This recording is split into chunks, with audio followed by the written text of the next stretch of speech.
Hello everyone. Today I'm going to present your tutorial on clinical anatomy of the facial nerve, that is your seventh cranial nerve. This is the part 2 of this topic. The part 1 has already been uploaded. So we are going to discuss lesions of the facial nerve at different stages, in which we would discuss the most important Bell's palsy. Then we would discuss the crocodile tears syndrome, Ramsay-Hunt syndrome in this video. Okay.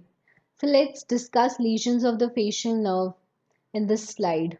So the lesions of the facial nerve, there are two types of lesions, supranuclear and infranuclear. So what is supranuclear? Supra, as the name suggests, superior, nuclear, matlab above the nuclei. So superior to the facial nerve nuclei. And infranuclear means when there is a lesion below the level of facial nerve nuclei. Right, facial nerve nuclei is present in your brainstem. So when there is a lesion above the facial nerve nuclei, so we call it as a supranuclear lesion or upper motor neuron lesion. And when the lesion is below the facial nerve nuclei, we call it as a lower motor neuron lesion or infranuclear lesion. Right. So what happens in supranuclear lesion? Only the lower half of the face on the opposite side is paralyzed. And in infranuclear lesion, whole face of the same side is paralyzed. Okay, so let's understand this through a diagram. So this is your cerebral cortex. Cerebral cortex what? Outer layer of the cerebrum, that is your gray matter, right? And these are your corticonuclear fibers. What are corticonuclear fibers? These are descending pathways. They are descending fibers, pyramidal fibers. Okay, in CNS we have two types of tracts, ascending tract and descending tract. Ascending tract carries sensory information to the cerebral cortex and descending tract carry motor signals from the brain to lower motor neurons, right? And descending tract is further divided into pyramidal tract and extrapyramidal tract.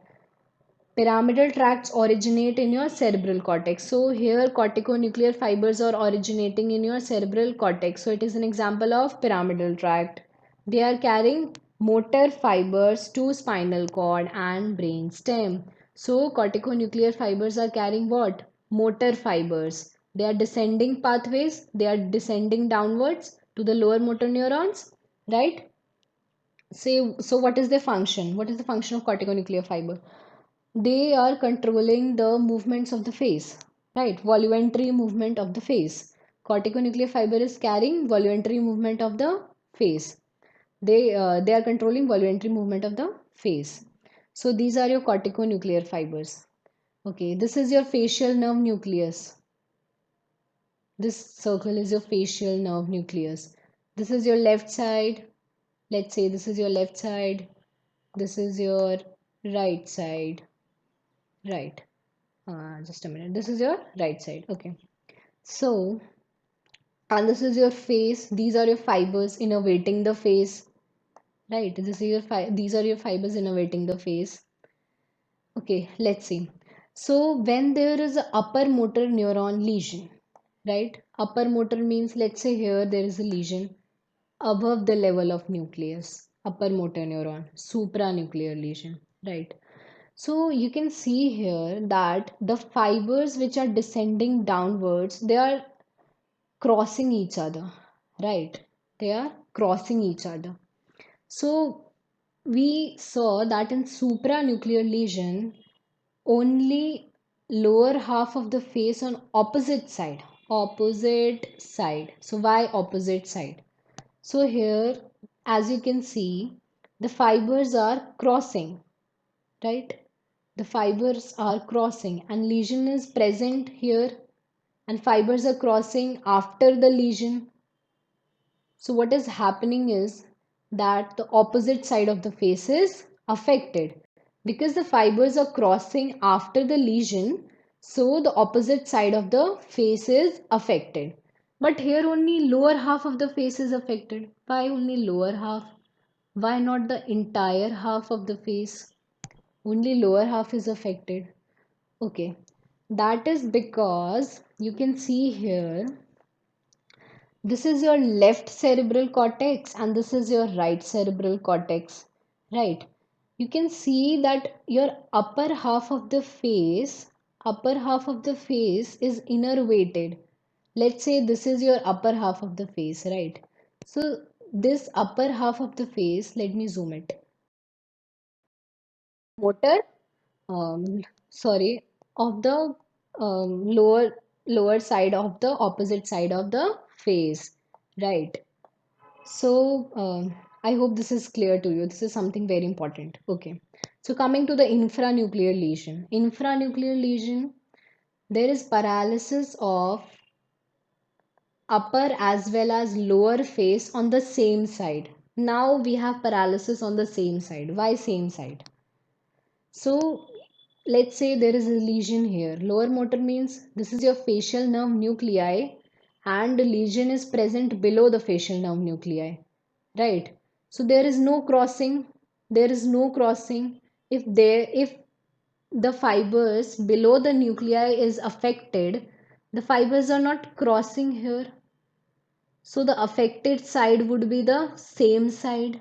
Now the same side would be affected, right?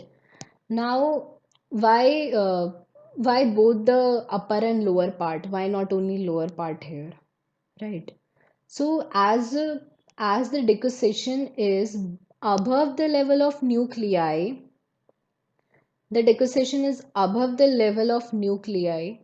Although it is the upper side of the face is innervated by both the corticonuclear fibers, but the lesion is present below the level of nuclei.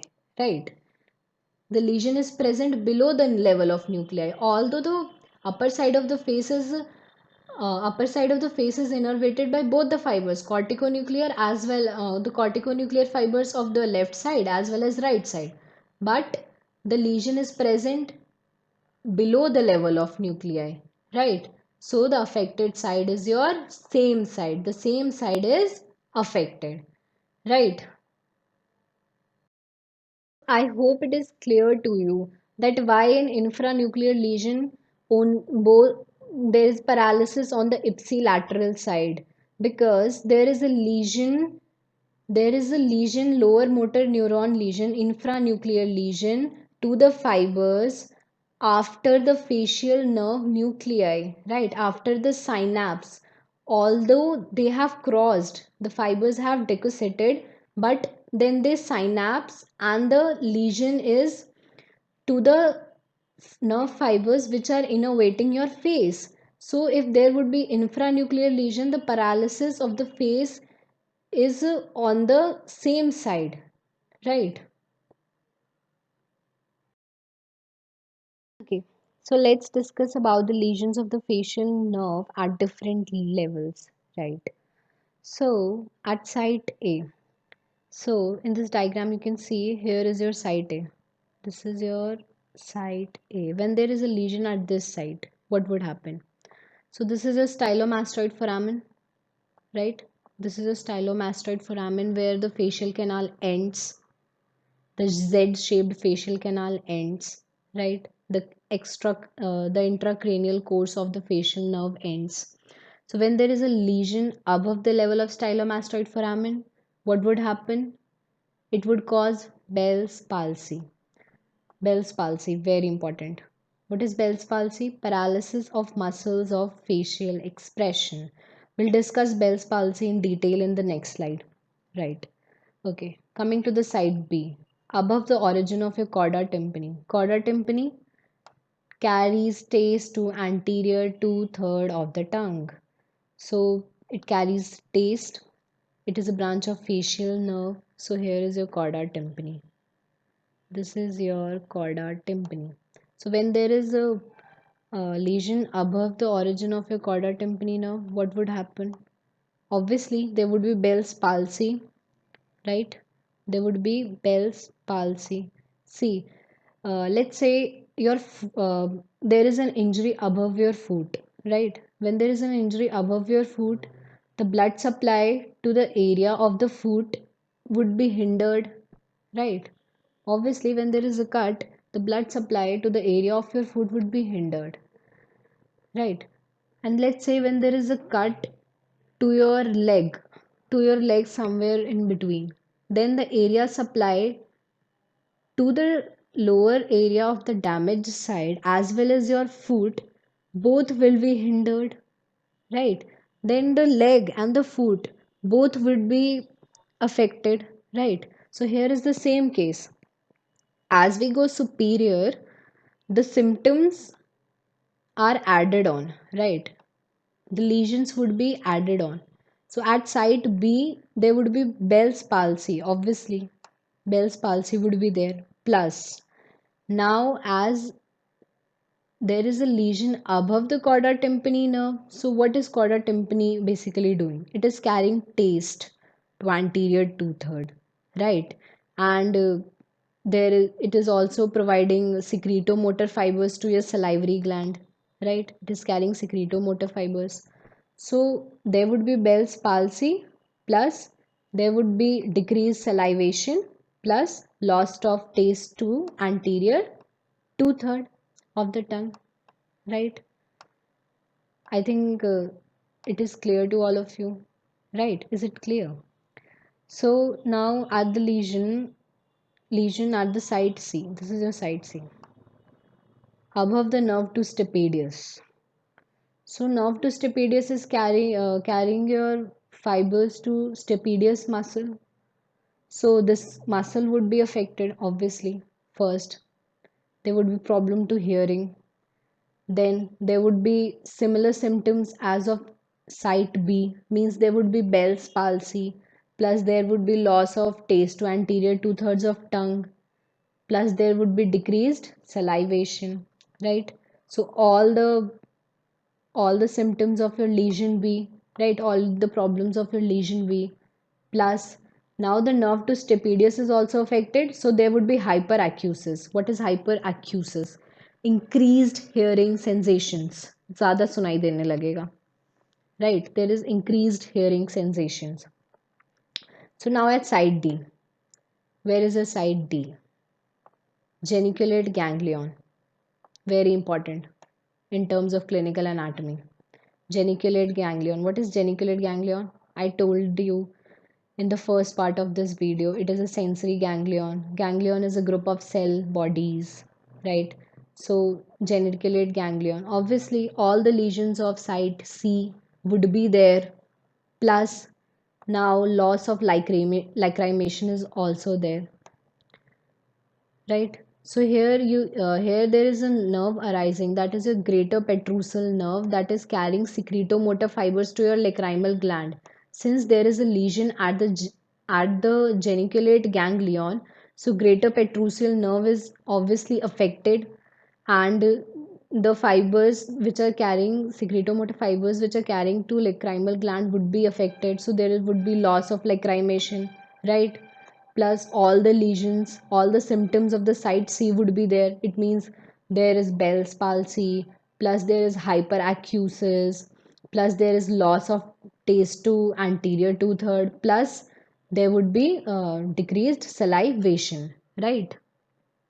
So as we move superiorly, so all the symptoms of the lesions would be added up, right? Would get.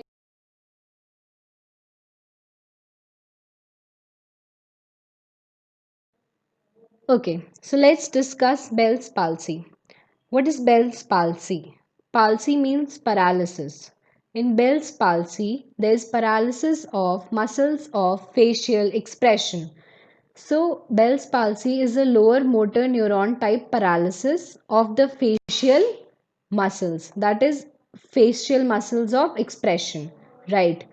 Because of the compression of the facial nerve in the facial canal near the stylomastoid foramen, right?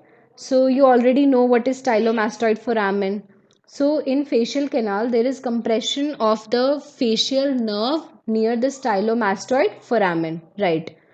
Okay. So etiology is not known. What is the cause of Bell's palsy? It is not known. Okay, let's see the characteristic features on the side of the paralysis. So Bell's palsy is a ipsilateral type of paralysis. the same side of the face is affected. So, first is facial asymmetry. Facial asymmetry means the affected side is drawn to the healthy side. So, why it is so? Affected side is drawn to the healthy side because of the unopposed action of the muscles of the normal side. So, this is your affected side, right? This is your affected side. This is your normal side. So you can see here that the affected side is drawn to the healthy side. Why it is so? Because of the unopposed action of the muscles of the normal side. Okay, done. Then there is loss of horizontal wrinkles on the forehead. There is loss of horizontal wrinkles. You can see there are no horizontal wrinkles present on the forehead on the affected side, but on the other hand, the normal side has horizontal wrinkles on the forehead. So, why it is so? Because of the paralysis of occipitofrontalis muscle. The paralysis of occipitofrontalis muscle. So, there is paralysis of occipitofrontalis muscle. Widening of palpebral fissure and inability to close the eye. So, what is palpebral fissure? This is your palpebral fissure. This length between the two eyelids, right? So you can see the affected side has more wide palpebral fissure than the normal side, right? And the person is also unable to close the eye. So why it is so? It is due to paralysis of orbicularis oculi muscle. Okay, done. Tears flow down from the eye. There is epiphora. So the affected side is has epiphora.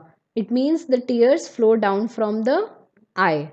Okay, done. So why it is so? Why the tears flow? It is due to the same reason. It is due to the paralysis of orbicularis oculi muscle. Right. Then we have sagging of the angle of the mouth towards the affected side. What is sagging? The angle of the mouth is bent downwards towards the affected side. Here you can see the angle of the mouth has bent downwards the affected side. Right. So there is sagging of the angle of mouth. So why it is so? It is due to paralysis of zygomaticis major, your laughing muscle. Zygomaticis major. Then there is loss of nasolabial furrow. What is nasolabial furrow? This line is known as nasolabial furrow. It is also known as your smiling line. Right. So why it is so? Loss of nasolabial furrow, it is because of the paralysis of levator levi superioris alacrinae. It is due to the paralysis of muscle of levator levi superioris alacrinae. Right? So there is loss of nasolabial furrow. Okay, done. Then there is accumulation of food into the vestibule of the mouth. What is vestibule? Your mouth cavity, the area between the cheek and your teeth, right? So the food would accumulate when the person would try to eat something, right? So why it is so? It is due to the paralysis of buccinator muscle. Okay, done. Then there is dribbling of saliva from the angle of the mouth. This is your angle of the mouth, and saliva would dribble from the angle of the mouth, right? So why it is so? It is due to the paralysis of orbicularis oris. Paralysis of orbicularis oris muscle, right? Then there is loss of resistance when one press cheek with inflated vestibular and air would leak out between the lips. So why it is happening so? Air would leak out between the lips when someone would try to press the cheeks with inflated vestibule. So why it is so? It is due to the paralysis of your buccinator muscle. Okay, done. So I hope these characteristics, features, and their cause is clear to you. So now you have to tell me in the comment section that there is a very famous celebrity, Hollywood celebrity, who has suffered from this clinical condition, and you have to tell her name in the comment section. Okay, so you guys are already familiar with this word, crocodile tears. But if we here we have to understand, we have to talk in terms of anatomy, right? So let's see what is crocodile tears syndrome, right? So crocodile tears syndrome is a clinical condition in which there is a sudden lacrimation during eating, which means as the person suffering from the crocodile tears syndrome eats something, it started crying. Its tears starts flowing out of his eyes, right? So this is very strange that as soon as he eats something, there is sudden lacrimation. So why it is so? Why tears start flowing from his or her eyes when the person affected eats something? Why it is so? Let's see. So what is happening here is that we read about the geniculate ganglion. We read about the geniculate ganglion in the facial nerve, in the branches of the facial nerve. Basically, geniculate ganglion is a sensory ganglion. Ganglion means group of cell bodies, right? So there is a facial nerve lesion. There is a lesion to the facial nerve near the geniculate ganglion. And why it is so? Because the preganglionic fibers which are regenerating. Preganglionic means the nerve fibers that are running from your CNS to the ganglion, right? So the regenerating preganglionic fibers which have to supply the salivary glands, your submandibular and your sublingual gland, they have to supply salivary glands, but instead of supplying the salivary glands, they are misdirected, right? Misdirected means rasta bhatak jate hain. They are misdirected and they grow in the endoneural sheaths of preganglionic secretomotor fibers which supply the lacrimal gland which is responsible for your tears. So what is happening here is, in simple terms, when there is a lesion near the geniculate ganglion, the preganglionic fibers which have to supply the salivary glands, instead of supplying the salivary glands, they are misdirected, rasta bhatak gaye wo, and they grow in the endoneural sheath. Do you understand endoneural sheaths? Endoneural sheaths, we studied about endoneurium in the layers of the myelinated sheath of the neuron, right? It is a layer of the myelinated sheath of a neuron, endoneural sheaths of the preganglionic, that is fibers coming from the CNS to the ganglion. Secretomotor means what? That induces a gland to release its secretions. Secretomotor, it initiates the gland to secrete something, right? Secretomotor fibers which is supplying the lacrimal gland. Lacrimal gland is what? Your tears gland, responsible for your tears, right? So there's a sudden lacrimation during eating in crocodile tears syndrome. The person starts uh, tears starts flowing out of his or her eyes during eating because the facial nerve is damaged near the geniculate ganglion, because the regenerating preganglionic fibers which have to supply the salivary glands, instead of supplying the salivary glands, they are misdirected and they grow in the endoneural sheath of the secretomotor fibers which supplies the lacrimal gland, right?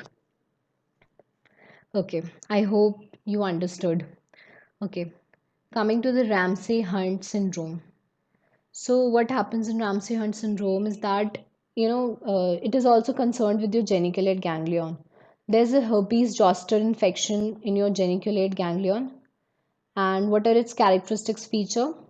There, there are presence of herpetic vesicles on your auricular outer ear, your pinna, right? Auricle, your pinna. So there are presence of herpetic vesicles on the auricle. Hyperacusis. What is hyperacusis? There is increased sensation to hearing. Increased sensation to hearing. Loss of lacrimation. No tears. In crocodile tears, tears he tears. And in Ramsay Hunt syndrome, no tears. Right? Loss of taste sensations in anterior two-third. So no taste to the tongue in anterior two-third. Which nerve is supplying taste to anterior two-third? Your chorda tympani branch of facial nerve, right? So no taste to anterior two-third. Complete ipsilateral facial palsy, your Bell's palsy, right? So ipsilateral matlab same side. So there is a palsy, paralysis of muscles of facial expression of the same side, right? So this is all about the crocodile tears syndrome and Ramsay Hunt syndrome. I hope you guys have understood everything. If you have any queries, let me know in the comment section below, and don't forget to like, share and subscribe. Thank you.